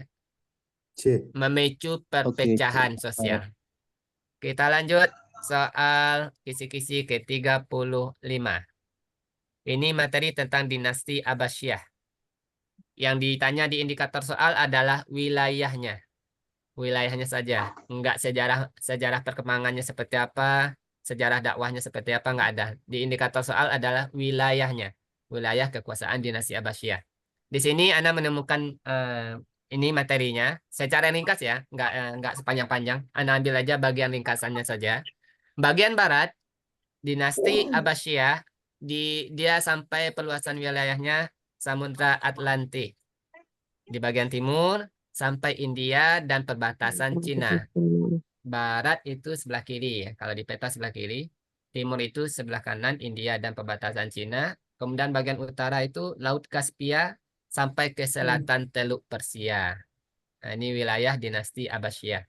Dibayang-bayangkan aja Bapak Ibu. Dilihat peta Timur Tengah. Baratnya Samudra Atlantik. Timurnya India sampai perbatasan Cina. Di atasnya Baratnya itu sebelah kanan, Ustaz. ya, di kanan. Kalau di peta itu sebelah kiri. Kalau kita lihat peta di sebelah kiri. Ya. Posisinya di Baghdad, Ustaz. Apa Bapak Ibu? Posisinya di Baghdad, Ustaz. Iya. Dinasti Abbasiyah di Baghdad ya. Kalau mau lihat peta, kita buka peta nih. Melihat peta enggak? Kalau mau lihat peta kita coba tes ya. Tampilkan peta. Lanjut aja Pak Ana. Bagus lihat peta-peta. Lihat biar lebih Bagus paham. lihat peta, Ya. Pak. Oke, kita lihat Lihat peta peta, ya. Pak. Kita buka Google Map. Google Map. Kita geser nih dulu. Google Map. Kita pergi ke Timur Tengah. Dari Indonesia, Malaysia, kita menuju ke Timur Tengah. Di sini pertanyaan tadi adalah apa? Pernyataan tadi dari bagian barat Samudra Atlantik. Samudra Atlantik. Ya, Samudra Atlantik itu yang ini Bapak Ibu ya. Bagian ini ya. Ini Samudra Atlantik berarti yang ini Bapak Ibu. Bagian sini, yang laut-laut ini bagian Samudra Atlantiknya. Kemudian bagian kan sebelah kiri ya Bapak Ibu ya. Berarti yang kalau di peta yang barat itu sebelah kiri kita. Barat itu sebelah kiri, kalau yang timur itu sebelah kanannya ya. Di bagian timurnya itu di India dan perbatasan Cina. India berarti India itu berarti sini, berarti perluasannya dari sini berarti ya. Dari sini. Dari Irak. India ini perbatasannya, Cina ini bukan masuk dia. Berarti yang di bukan India dan Cina itu berarti wilayah Abbasiyah berarti. Yang bukan India dan Cina berarti dari sini sampai ke Samudra Atlantik tadi wilayah dinasti Abbasiyah. Baik itu Iran, Kuwait dan sebagainya ya. Bagian utara tadi Laut Kaspia dan bagian utara tadi Laut Kaspia sampai ke selatan Teluk Persia. Teluk Persia itu yang ini Bapak Ibu. Ini Teluk Persia, Persian Gulf. Berarti Bahrain sampai belakang. sini. Ya. Berarti ini ya penuangannya. Kalau lebih seperti itu Bapak Ibu ya. Baghdadnya juga. Ini Teluk Persia. Ini Teluk Persia kah? Ini bukan ya. Teluk Persia itu yang ini rasanya Bapak Ibu. Oke ya Bapak Ibu ya. Ini Iran yang berperang sama Israel sekarang. Iran meluncurkan roket dari sini sampai sini. Israel meluncurkan pesawatnya dari sini menuju ke Damaskus baru menyerang Irak nih. Masuk ke Irak baru meluncurkan bom dari Irak ke Teheran. Dia nggak berani masuk ke wilayah Iran, tetapi dari Irak ini dia meluncurkan roketnya lewat pesawat sejauh 100 kilo ya. Dari sini 100 kilo masuk ke sini. Kalau masuk ke sini otomatis itu dikejar oleh roket Iran kan. Kurang lebih seperti itu. Dekat. Berarti dari Israel dia masuk ke Suriah. Dari Suriah itu dia masuk ke Irak yang dikuasai oleh Amerika ya. Karena di sini ada apa namanya? Ada pangkalan militer Amerika. Dia melewati langit Irak. Dari sini dia menyerang Iran. Tapi kerusakannya kecil yang kapal berita. Dia yang diserangnya Teherannya ini, ibu kota Teheran, tapi bagian itunya, bagian pangkalan militernya, kita nggak tahu di bagian mana. Baik, kembali ke pokok yang materi kita Bapak Ibu ya. Ini mudah-mudahan paham. Bagian barat itu Samudra Atlantis yang luas. Bagian timur itu India dan Cina. Utara itu Laut Kaspia sampai ke selatan itu Teluk Persia. Berarti utara Laut Kaspia. Oh, berarti utaranya Laut Kaspia mungkin lebih hitam atau yang bagian ini Bapak Ibu ya. Sedangkan bagian selatannya Teluk Persia bagian ini. Teluk Persia ini bagian ini. Oke, kita lanjut ke materi kita. Pertanyaannya. Nah, kira-kira yang mana jawabannya lebih tepat nanti Bapak Ibu ya. Wilayah kekuasaan dinasti Abbasiyah membentang dari Samudra Atlantik di barat hingga mencapai perbatasan Cina di timur, serta meliputi wilayah utara Laut Kaspia hingga Teluk Persia di selatan. Berdasarkan pernyataan tersebut dan pemahaman Anda tentang luasnya wilayah kekuasaan dinasti Abbasiyah, manakah kesimpulan yang paling tepat mengenai dampak dari luasnya wilayah kekuasaan tersebut? Nah, yang pertama, luasnya wilayah kekuasaan menyebabkan kesulitan dalam mengelola pemerintahan dan memicu pemberontakan. Pertanyaannya adalah, yang paling tepat mengenai dampak dari luasnya wilayah kekuasaan tersebut. Kita kuningkan. Kira-kira apa dampaknya? Yang B, luasnya wilayah kekuasaan mempercepat proses islamisasi di berbagai wilayah dan memperkaya peradaban. Itu alasan kedua. Alasan ketiga, luasnya wilayah kekuasaan membuat dinasti Abbasiyah rentan terhadap serangan dari berbagai arah. Yang D, luasnya wilayah kekuasaan tidak memberikan dampak signifikan terhadap perkembangan peradaban Islam di zaman itu. Sedangkan yang E, luasnya wilayah kekuasaan menyebabkan terjadinya konflik antar suku bangsa di wilayah kekuasaan Abbasiyah. Kira-kira apa yang lebih tepat? Ya A. Mengenai dampak dari luasnya wilayah kekuasaan Ustaz. ya A ya. Ya, Luasnya karena ada wilayah. kelemahan Ustaz. Masuk kelemahan Abbasiyah. Nah, ya, luas wilayah Kelemahan kawasan menyebabkan kesulitan dalam mengelola pemerintahan ya. Faktor runtuh nih. Menyebabkan kesulitan dalam mengelola pemerintahan. Kita lihat jawabannya adalah A benar, B benar, C benar, D salah, E benar. Jawaban yang paling tepatnya benar ya Bapak Ibu ya. B-nya benar, A-nya benar, C-nya benar. Yang salah itu hanya D, yang E-nya juga benar. Alasannya, yang paling tepat itu B. Luasnya wilayah kekuasaan mempercepat proses islamisasi di berbagai wilayah dan memperkaya peradaban. Benar Bapak Ibu. Yang A juga benar. Ini alasannya. Ini dampak positif yang ditanyakannya. Dampak positif terhadap perkembangan peradaban. Manakah kesimpulan yang paling tepat mengenai dampak dari luas wilayah? Dampak dari luas wilayah bukan dampak positif, bukan dampak negatif. Dampaknya aja. Dia benar, benar semuanya. A-nya benar, B-nya benar. Kalau A benar, Terhadap luasnya perkembangan. ya, terhadap perkembangan peradaban Islam ya. Kalau yang A benar, luas wilayah memang menjadi tantangan dalam pengelolaan pemerintahan. Namun ini bukan salah satunya dampak. Yang B benar, luas wilayah memungkinkan terjadinya pertukaran budaya dan ilmu pengetahuan yang memperkaya peradaban Islam. Yang C benar, wilayah yang luas membuat pertahanan menjadi lebih sulit dan rentan terhadap serangan. Yang D salah ya. Yang E benar, keberagaman suku bangsa dan wilayah yang luas dapat memicu konflik. Alasannya soalnya yang kecuali mungkin ya. Kalau kecuali Ini- berarti yang D. Ini soal kategorinya very hot ya Pak Asriadi. Bukan Iya, hot iya. lagi gitu.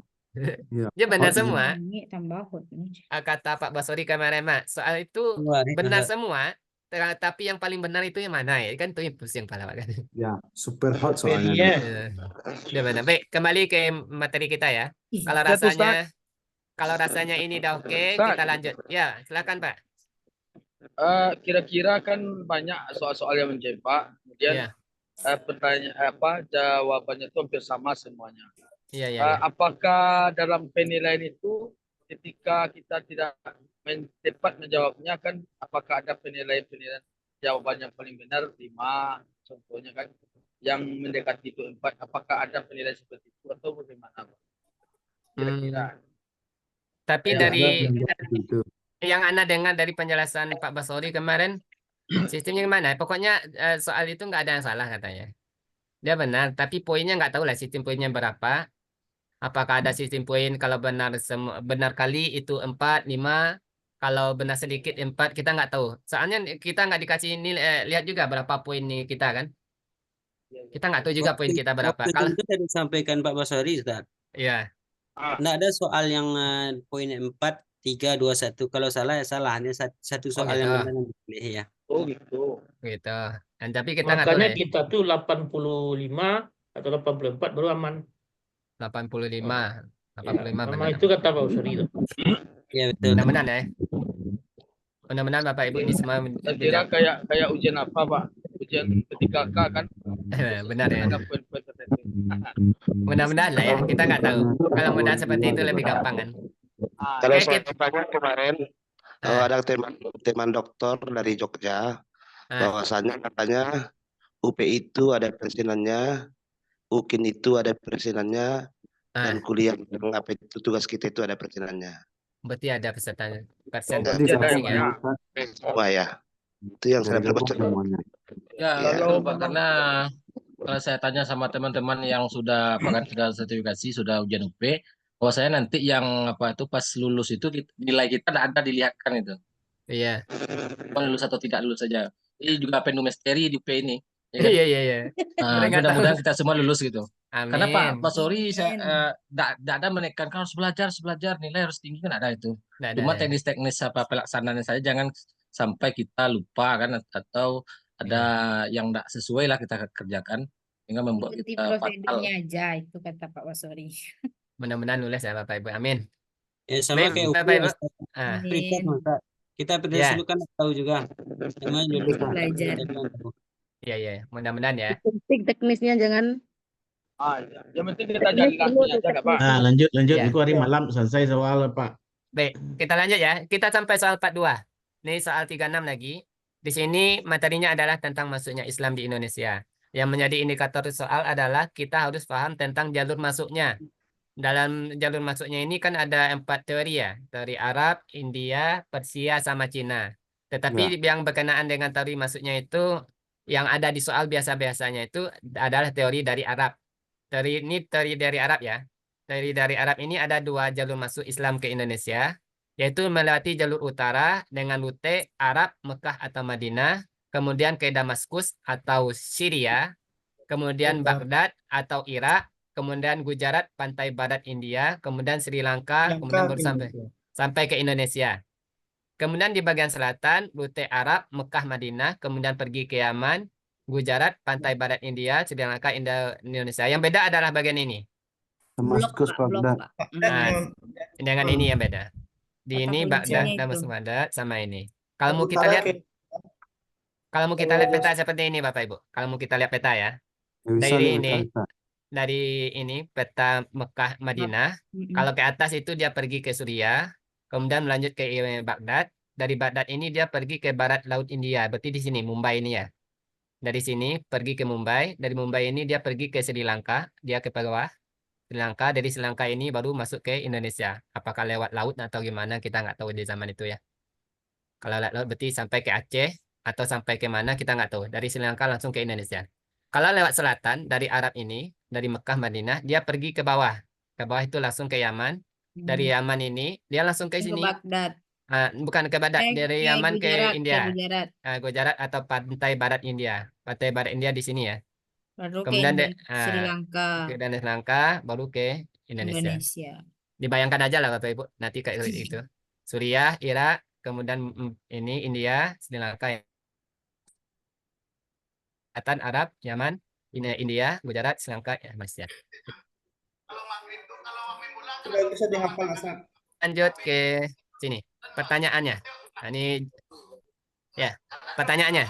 Manakah di antara berikut ini yang tidak termasuk dalam rute jalur utara penyebaran Islam ini? Ya, jawaban yang tepat adalah C. Gujarat ada, Damaskus ada, Mekah ada ya. Kalau kita dapat, insya Allah kita bisa jawab. Ini jawabannya C. Kita naikkan ke atas ya. Ini hanya sebagai penutup aja, biar nggak kelihatan kunci jawabannya. Oke, kita lanjut.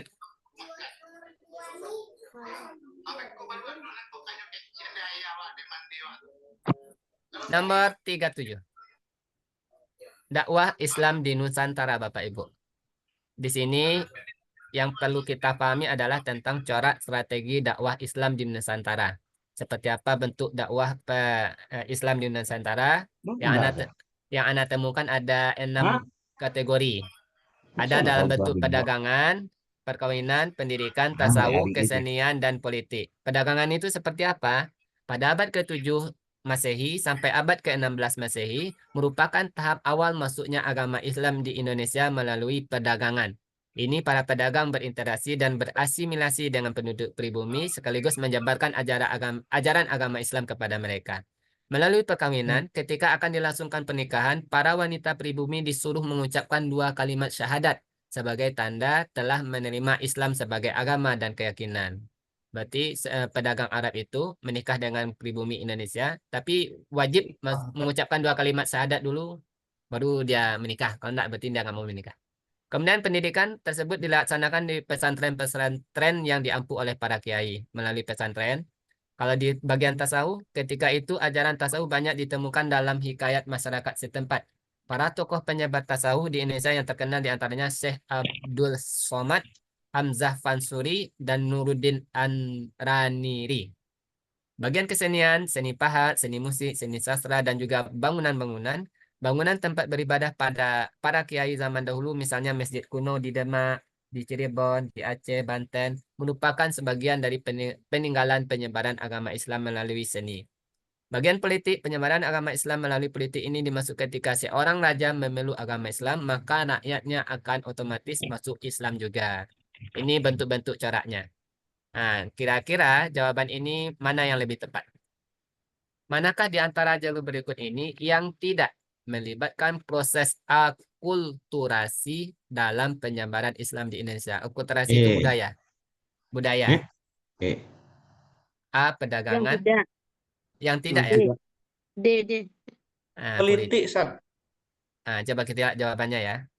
Pembahasannya, kalau A, terjadi akulturasi. Perdagangan terjadi akulturasi ketika pedagang Muslim beradaptasi dengan budaya lokal. Kan ada budaya nih. Berarti kalau walaupun dengan perdagangan, budaya tetap ada di sana gitu. Kemudian perkawinan juga adanya akulturasi, percampuran budaya antara orang Arab dengan orang bukan Arab ya. Kemudian pendidikan juga ada akulturasinya, di politik juga ada simbol terjadi akulturasi ketika simbol-simbol Islam dipadukan dengan tradisi lokal. Yang paling tepat itu E. Semua Yang jalur tidak. melibatkan akulturasi. Berarti Nah, itu yang tidak. lebih betulnya. Yang Ya tidak. yang tidak kan semuanya berarti. Berarti Nah, yang ini semuanya itu iya.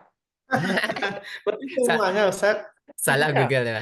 Iya, yang tidak yang lebih tepat berarti yang ini deh, katanya kan. Ini semuanya berarti masuk berarti kan. Super Berarti hot. soalnya berarti ada yang salah berarti.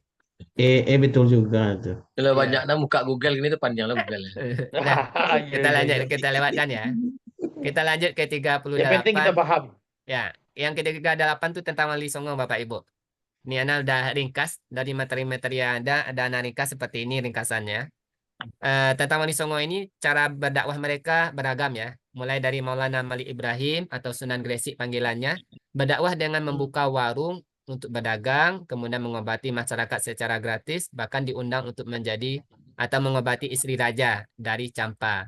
Sedangkan Sunan Giri atau Raden Paku dia berdakwah dengan membuka pesantren di perbukitan di Desa Sidomukti, selatan Gresik. Sunan Bonang berdakwah dengan mengembangkan ilmu kebatinan, mengkombinasikan dengan zikir dan penapasan dan mengajak murid-muridnya untuk melakukan sujud, sholat, dan zikir. Ini lebih kepada ilmu kebatinan. Kemudian Sunan Ampel berdakwah dengan memperkenalkan Islah Molimo yang merupakan seruan untuk menjauhi judi, minuman keras, mencuri, narkotika, dan zina. Ini maksud dari Molimo ini macam. Kemudian yang kelima, Sunan Derajat berdakwah dengan mengajarkan tauhid dan akidah secara langsung, mengadaptasi seni suluk dari Sunan Muria, serta mengubah suluk petuah. Ia juga bergaul dengan rakyat jelata sambil mengajarkan keterampilan bercocok tanam, berdagang, dan melaut. Bercocok tanam, berdagang, dan melaut. Ya. Kemudian Sunan Muria berdakwah melalui seni dengan menciptakan lagu-lagu seperti Sinom dan Kinanti. Ini melalui lagu. Sunan Gunung Jati berdakwah dengan memanfaatkan pengaruhnya sebagai cucu Raja Pajajaran. Berarti ini lewat kekuasaan atau politik untuk menyebarkan Islam dari pesisir Cirebon ke pedalaman Pasundan.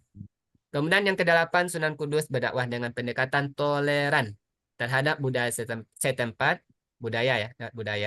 Mirip dengan Sunan Kalijaga, ia menggunakan simbol-simbol Hindu dan Buddha, serta mengumpulkan masyarakat untuk melihat lembu yang dihias yang menarik perhatian mereka sebelum menyampaikan dakwah. Yang terakhir, Sunan Kalijaga berdakwah melalui seni ukir, wayang, gamelan, suluk. Kemudian ia menciptakan baju takwa, perayaan sakatenan, grebek maulud, dan lakon yang wayang Petruk jadi raja, serta berperan penting dalam pengembangan seni wayang. Seni wayang atau senilah pada umumnya ya. Jadi, pertanyaannya adalah, Wali Songo merupakan berbagai strategi dakwah yang disesuaikan dengan karakteristik masyarakat di tempat dia berdakwah ya. Berdasarkan pernyataan tersebut, informasi yang telah Anda baca di samping ini, manakah di antara Wali Songo berikut yang paling tepat menggambarkan strategi dakwah yang memperhatikan aspek budaya lokal? Apakah Sunan Ampel, Sunan Bonang, Sunan Derajat, Kalijaga, atau Muria? Budaya lokal. Sunan Derajat. Sunan Kalijaga. Sunan Derajat. Ada Sunan Derajat. Coba kita lihat jawabannya ya. Kalau Sunan Derajat itu berdakwah dengan mengajarkan tauhid dan akidah. Dan juga berdagang. Mulia. Berarti lebih tepatnya itu Sunan Kalijaga ya. Tidak banyak budaya lokal ya. Budaya lokal itu. Karena Sunan Kalijaga itu banyak seni kan. Ya. Nih, alasannya ini. Kalau Sunan Kalijaga sangat kuat dengan beradaptasi budaya Jawa dan menggunakan seni sebagai media dakwah. Seni kan budaya juga. Baik itu gamelan dan sebagainya itu kan budaya. Baik, yang tepat kurang lebih seperti itu Bapak Ibu. Nanti boleh dibaca aja soal ini nanti yang bagikan. Ini untuk materi itu ya 38 tentang Wali Songo, cara strategi berdakwahnya. Kalau ada yang kurang boleh disampaikan Bapak Ibu. Sebelum kita lanjut, kalau ada yang kurang tentang materi ini boleh sampaikan. Kalau pas kita lanjut. Kita lanjut ke 39. Kita sampai 42 ya. SKI itu sampai 42. 39 materinya tentang strategi dakwah dan perkembangan Islam di Afrika. Ini di Afrika, Bapak Ibu. Dari materinya anak ringkas seperti ini ringkasannya. Pada tahun kelima kenabian, Rasulullah SAW memerintahkan 15 sahabatnya untuk berhijrah ke Habasyah. Ya, ini tentang Habasyah ya. Nabi Muhammad menyuruh sahabatnya berhijrah ke Habasyah. Meminta pertolongan Raja Habasyah kemarin ya. Dahulunya tuh. Kemudian pada tahun ke-6 Hijriah, Nabi mengutus Hatib bin Abi Balta'ah untuk menyampaikan surat dakwah kepada Muqaykis, penguasa di Mesir. Kemudian Mesir ini juga masuk Afrika ya. Sekitar abad ke-7 hingga ke-8 Islam mulai menyebar ke Afrika Utara, Afrika bagian utara. Dan proses islamisasi berlangsung di saat itu. Islam masuk ke Afrika Selatan melalui para budak Melayu yang dibawa oleh orang Eropa. Di Afrika Timur, ekspansi Arab memperkuat proses islamisasi hingga abad ke-20. Setelah dibebaskan dari Pulau Robben pada tahun ini, Imam Abdullah membangun masjid dan sekolah muslim pertama di Cape Town. Ini kotanya ya. Di Afrika Selatan ya, ini Afrika Selatan. Afrika Selatan atau Timur tadi, lupa nih. Serta menulis buku tentang jurisprudence Selatan. Ya, Selatan ya. Kemudian masjid pertama di Cape Town didirikan oleh Imam, ini pendirinya ya. Nanti mudah-mudahan bisa dibaca kalau ada keluar. Imam Abdullah ketika Inggris menguasai wilayah tersebut pada tahun 1795. Ini kurang lebih sejarah masuknya. Berarti lewat perbudakan. Kalau lihat di sini strategi dakwah perkembangan Islam di Afrika masuknya itu lewat ini ya, lewat perbudakan pada umumnya. Budak Melayu. Kita lanjut pertanyaannya. Manakah pernyataan yang tidak benar mengenai penyebaran Islam di Afrika? A. Islam masuk ke Afrika Timur lebih awal dibandingkan Afrika Selatan. Lebih awal dibandingkan Afrika Selatan. Berarti tahunnya harus diketahui juga nih, enggak? B. Perdagangan budak menjadi salah satu faktor penyebaran Islam di Afrika Selatan. C. Islam menyebar ke seluruh benua Afrika secara merata pada abad ke-7. Ini yang tidak benar Bapak Ibu ya. Berarti ini benar, ini benar. Nah, ini yang ke-7. Seperti ini. Yang ke-8, yang D-nya Masjid Awal di Cape Town merupakan salah satu bukti sejarah penyebaran Islam di Afrika Selatan ya. Yang benar adalah C. Proses Islamisasi di Afrika berlangsung bertahap dan tidak merata di sana. Dia nggak secara langsung merata di benua Afrika ya. Di sini juga nggak dijelaskan. Maksudnya itu di benua Afrika ini nggak Afrika Utara, Selatan, tapi seluruh Afrika itu jadi Islam gitu. Enggak, tapi dalam kenyataannya itu memang berangsur dari Afrika Utara, dari Mesir, pergi ke Afrika Utara, pergi ke Afrika Timur, baru ke Afrika Selatan. Dia berangsur enggak Afrika Utara dibuatnya baru benar. Iya, kalau hanya bagian utara aja enggak apa-apa, benar ya. Oke, Bapak Ibu, ini untuk yang kisi-kisi ke-39. Kalau ada tambahan boleh, kalau enggak kita lanjut ya. Kisi-kisi ke-40. Ini di Amerika lagi. Dari materi yang ada, Ana ringkas kurang lebih ringkasannya seperti ini. Ringkasan ini Anda gunakan ChatGPT untuk meringkasnya biar lebih paham aja sih. Ketimbang Anda membaca soal yang seperti ini. Kira-kira Bapak Ibu paham enggak? Ini Anda nggak paham ini. Materinya ada ya, tapi ini Anda nggak paham cara memahaminya. Panjang-panjang. Lebih ringkas seperti ini ya. Kita baca ya, mudah-mudahan kita dapat ilmu dari ini. Sejarah kedatangan Islam di Amerika mencatat beberapa peristiwa penting. Yang pertama, pada tahun 999 Masehi, navigator Muslim yang bernama Ibnu Faruq dari dinasti Umayyah berlayar ke Kepulauan Canari dan memberi nama pulau itu dengan nama 2 pulau ya. Kemudian 1178, dokumen dinasti Sung mencatat perjalanan pelaut Muslim ke wilayah Mulanpi, Amerika. Ini ada keluar kemarin enggak? Kemudian 1310, Raja Muslim Abu Bakari dan Kerajaan Mali melakukan perjalanan ke benua Amerika. Yang 1312, seorang Muslim dari Afrika tiba di Teluk Meksiko, menjelajahi dengan menggunakan sungai Mississippi. 1530, budak Afrika tiba di Amerika, di mana sekitar 30% di antaranya adalah Muslim. Yang ke-6, 1539, Estefanico of Azamor, Muslim Maroko mendarat di Florida. Yang kemarin itu Muslim apa jawabannya? Dia jawabannya ini kemarin tuh ya E, udah salah. Tapi dia bukan dibuatnya itu kemarin. ya.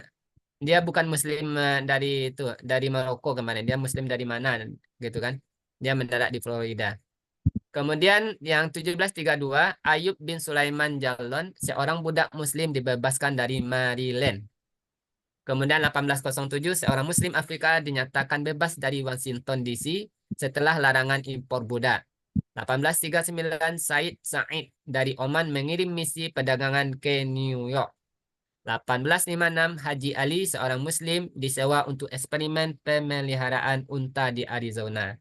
Secara umum, secara historisnya, Muslim telah mempengaruhi masyarakat Amerika sebelum kedatangan Columbus. Komunitas Muslim yang ada, termasuk budak Muslim, berkontribusi pada sejarah perdagangan budak. Selain itu, keturunan Arab juga berkontribusi dalam penyebaran Islam di Amerika. Keturunan Arab juga ya. Ini nanti kita baca-baca aja, mudah-mudahan sedikit banyaknya nyangkut ya. Kalaupun nggak bisa dihafal, karena kalau teks panjang-panjang ini susah ngapal ini.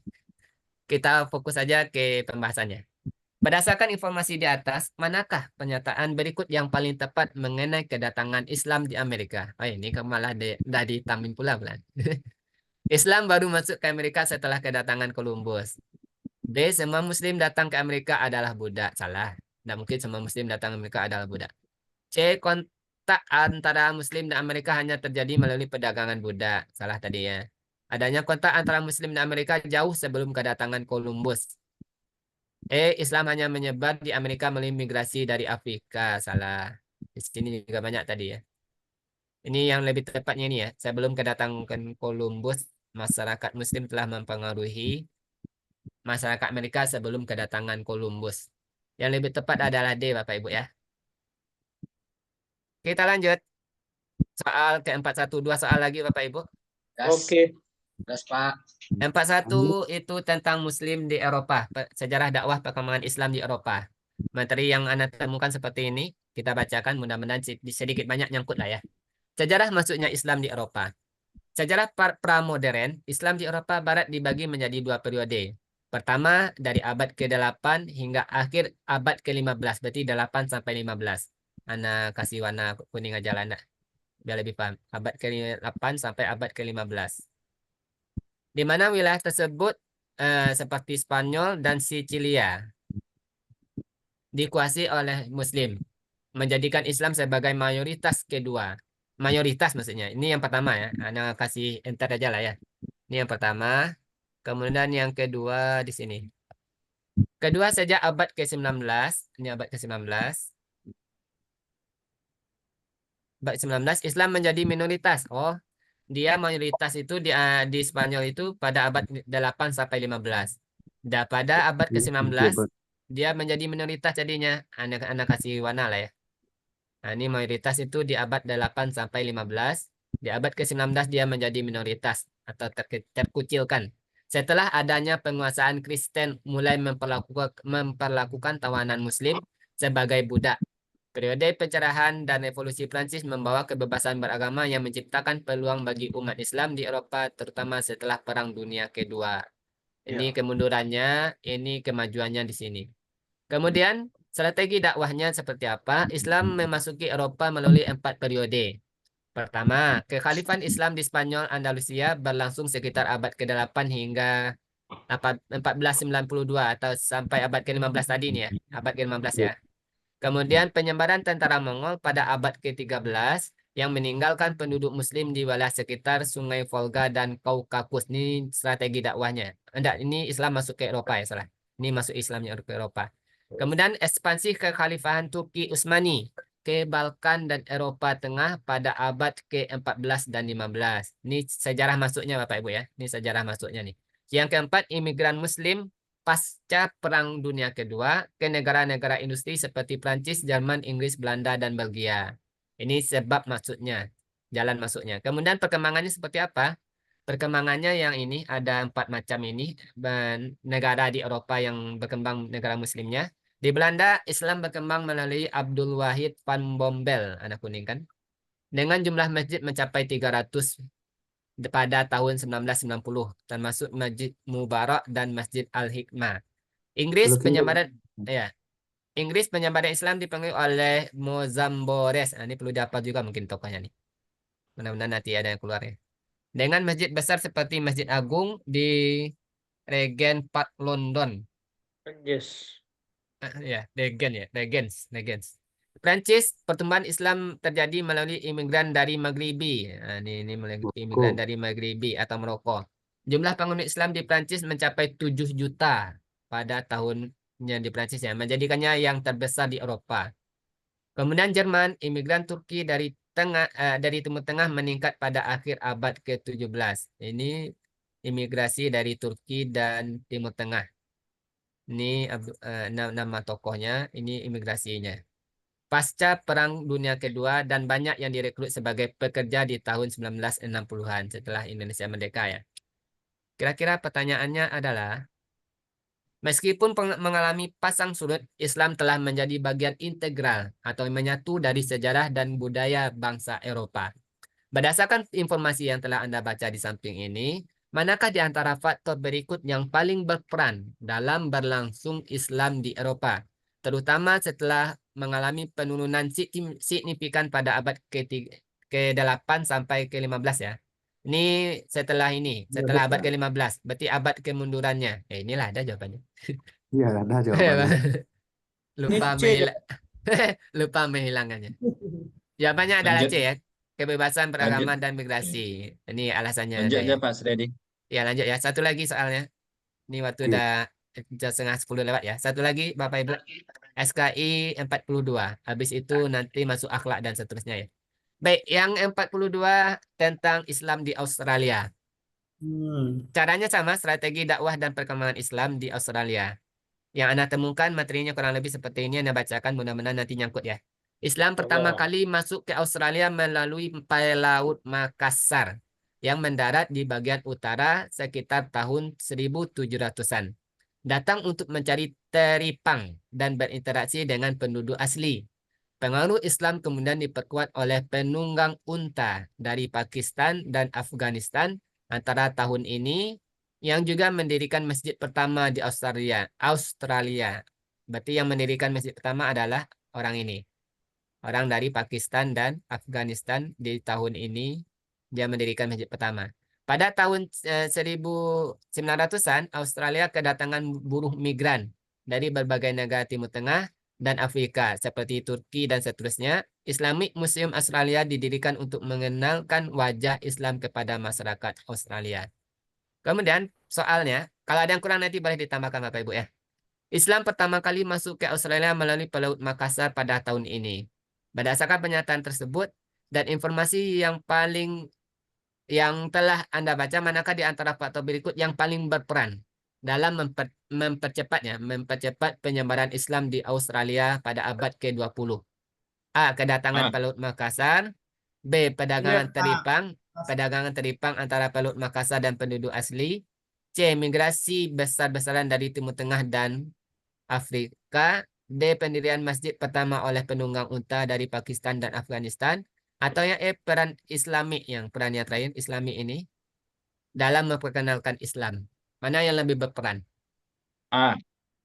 Ya, ini yang terakhir, kita analisa dulu Bapak Ibu. Ya, kita coba analisa ya sebelum kita buka jawabannya. Yang paling berperan tentang ini, kita geser dulu. Kita geser ke kiri dulu. Islam masuk ke Australia itu melalui Pelaut Makassar, betul, pada tahun 17-an. Yang paling berperan penyebarannya di tahun abad ke-20. Abad ke-20 berarti ini ya. Abad ke-20 berarti yang ini Bapak Ibu ya, yang terakhir ini ya. Pada tahun 9 Australia kedatangan buruh migran dan berbagai negara di Timur Tengah. Buruh migrasi besaran di Timur Tengah. Kemungkinan C sih kalau melihat sini ya. Kalau dilihat sini ya. Kemungkinan ya. Pendirian masjid pertama itu tahun ini. Masjid pertama itu tahun ini. Kalau yang Makassar ini tahun 17. Dia yang diminta itu abad ke-20. Di tahun 19. Masjid pertama itu ini tadi 1870. Masjid pertama di Australia didirikan pada masa itu setelah masuk ke tahun 1900-an. Itu di modul Pak. Oh gitu. Berarti terbalik nih informasi. Tidak apa Bu. Nanti kita perbaiki. Kemudian jawabannya adalah yang paling tepat C. Benar, migrasi besar-besaran dari Timur Tengah dan Afrika membawa banyak pemeluk Islam dan memperkuat komunitas Muslim di Australia. Oke, Bapak Ibu, ini yang paling tepat ya. Jawaban yang paling tepat itu C, kita kasih warna kuning. Oke, sementara seperti itu Bapak Ibu. Kalau nanti ada masukan boleh. Kalau enggak nanti ini kita bagikan ke grup dulu.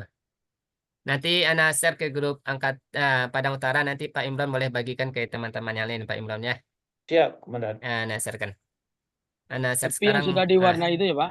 Iya, yang udah diwarnai itu ya, diwarna. Pak? Ya, yang sudah warna ini. Ana kirim.